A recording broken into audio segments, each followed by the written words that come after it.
that. Oh, it's going to be the page. Got a card. Well, I get bookmarks like that. So this is how would reparations change your life from the ADOS Advocacy Foundation, like that. You know what I mean? Reparations is important. We'll talk about it another time. But right now we're talking about something. It's Sunday. I instituted this thing that I haven't been very good at, which is I pick a book. Well, I take a book either I'm currently reading or I know about or I've read, whatever, and I read to you on Sundays. That's what we're going to do right now. This is a book that I bought because it's Africa's Ogun. It's a compendium. It's edited with new introduction by Sarah T. Barnes. I guess it came. Right. It's a book, right? And they got a bunch of authors. I'm going to read from, and I read. Here's how this is like an academic book, you know, nonfiction, if you will. And how you read a nonfiction book, especially if you're academics, you know, you don't just take the book and read it from cover to cover. No, you go to the index, whatever you want to call that, the table of contents, right? And you know, like this is part one, part two, part one, the history and spread of Ogun, part three, transformation of Ogun. So for this one here, for instance, I got this because of John Mason, the Yoruba scholar, and he's in part three. So I read that one. I read something else like that. But then I said, let me read something here. So I went to not the very beginning, but the beginning of the book. This is part one, the history and spread of Ogun in old and new worlds. And so this is just one, this is a chapter 3. I'm going to read this and then I'm going to read a poem. I'll tell you what it is. It's not, but just a couple of paragraphs, a couple of sections. This is Ogun, the Empire Builder, and this was written by Sarah T. Barnes and Paula Gushdik Ben Amos, A-M-O-S, Ben hyphen A-M-O-S. All these hyphenated things, let me leave that alone. So I'm just going to read a little bit more of it. I got it highlighted some, I got some. Yeah, so I read it to you. Me, T, from the Pattersons, taking the trains to bed. Letting you know what I only suspect from reading and stuff like that. I'm sharing with you, so you know what I suspect. It is no accident, we think, that each of these policies share a symbolic complex which incorporated the three elements of iron, warfare, and state building. This complex centered on Ogun, also known as Gu, that's G-U. Ogun is spelled O-G-U-N, and then also known as Gu, G-U. This is in this region, these states that they were talking about. The states that, let me finish this. For centuries, there was close interaction between citizens of these states thanks to migration, trade, warfare, and literacy of craftsmen and the specialists. Though this ongoing and intensive interaction knowledge, knowledge of a deity such as Ogun could easily be diffused. And the area they're talking about is, I think they have a map here. Oh, here we go. I don't know if you can see this, or this map is backwards. See, this is got a map of Africa, the northern part of Africa, and then they have the insert with it. Well, this is the insert here. Where am I at? Oh yeah, and the area we're talking about this here, and this area is like basically, if you want to look at it, in fact on this side they say Cameroon over here. So this would be the Cameroon area. This is like the Nigerian area, but the states they're talking about, I found it here. Edo Kingdom of Benin. That upper part there is the Benin thing with the fawn. Oh, by the way, there's a short story by Henry Dumas. He's published several of his short story books, and it's called Fawn. It's one of my favorite stories. You should read Fawn. Really good. F-O-N. Benin, the Fawn Kingdom of Dahomey, and a series of Yoruba kingdoms, the largest of which was Oyo.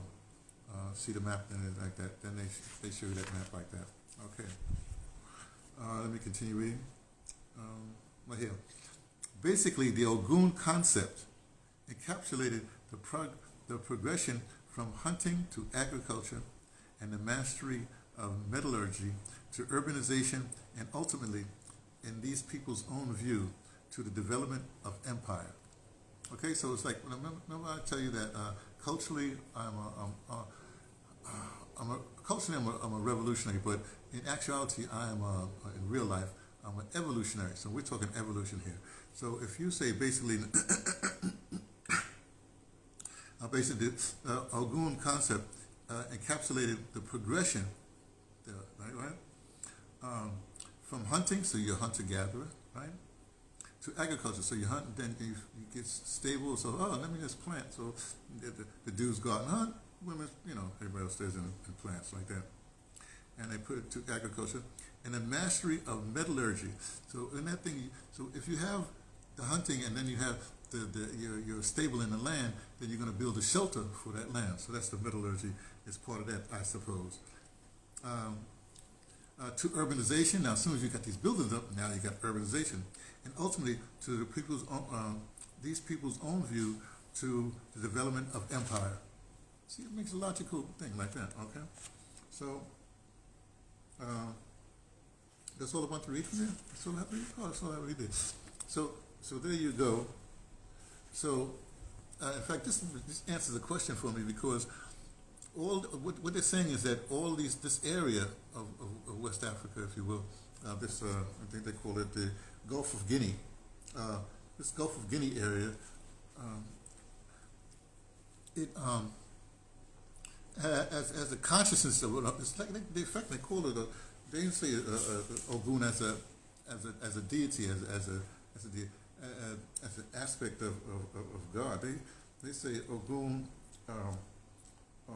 is a concept encapsulated in those actions: the hunting, the agriculture, the metallurgy, using the iron to build stuff, and of course the architecture, the building of a city. So it's more of a concept, way of life concept, or whatever you want to call it. So that's what attracted. So see, I got my Ogun cap on. See, black one side is green on the other side, and a little bit of red. So that's the Ogun's colors and going through the Cuba strain up to North America, where it becomes Santeria like that. But interestingly enough, just like it starts with these areas, but they have a consciousness. Now the consciousness of Ogun in Brazil, for instance, the Candomblé consciousness, which is still Ogun consciousness, the consciousness of the source of the stuff, which is Nigeria, the Candomblé consciousness, or the expression of Ogun there is blue and white.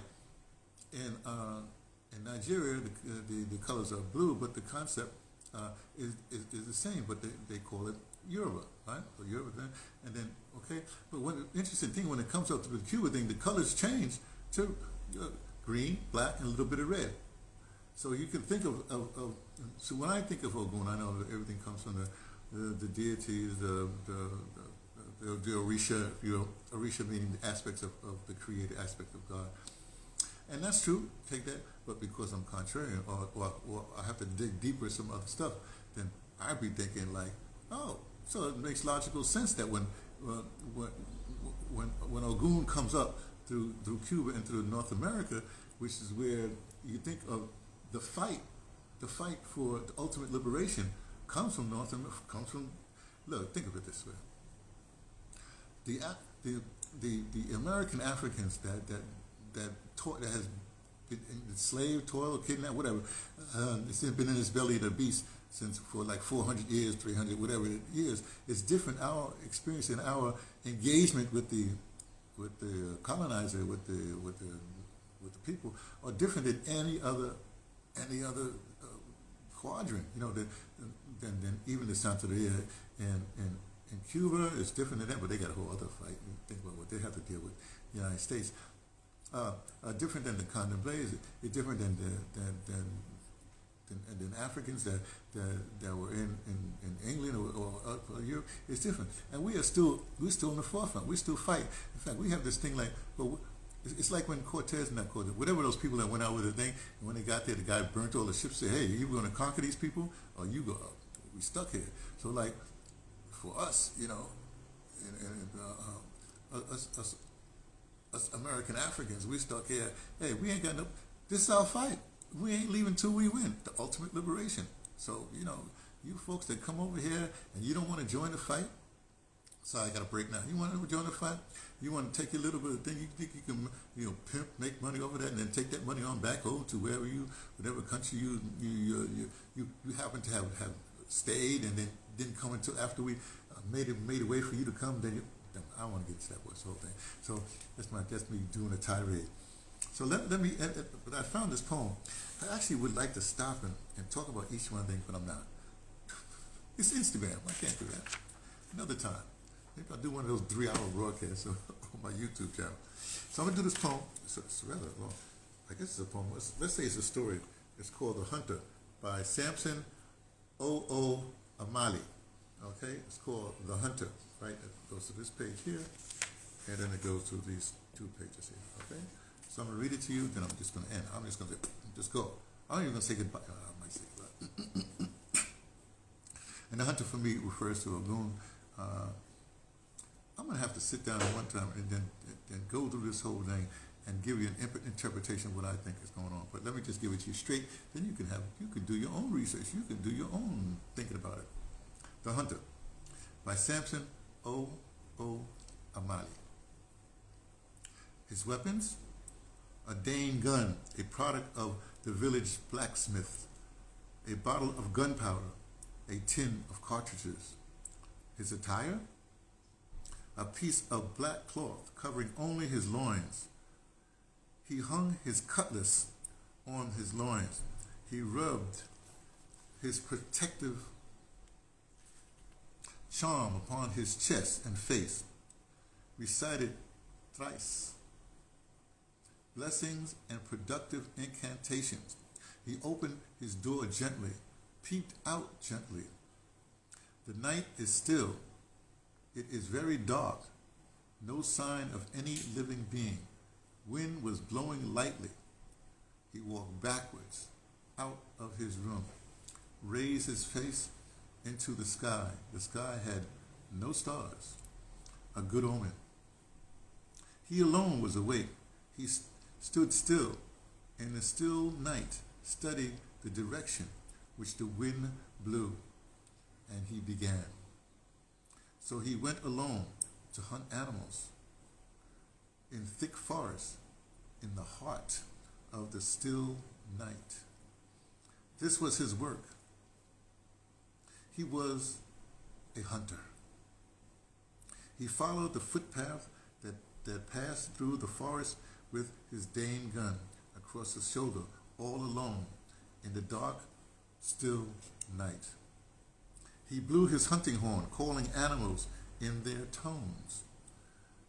As he went along, alone, he arrived very close to the hunting spot, climbed the tree, which stood very close to the hunting spot. He had prepared the spot for the animals to visit. He clutched his gun, ready to release the trigger at a moment's appearance of any animal. Sometimes he killed animals. Sometimes he killed no animals. He was a tenacious. His was a tenacious job.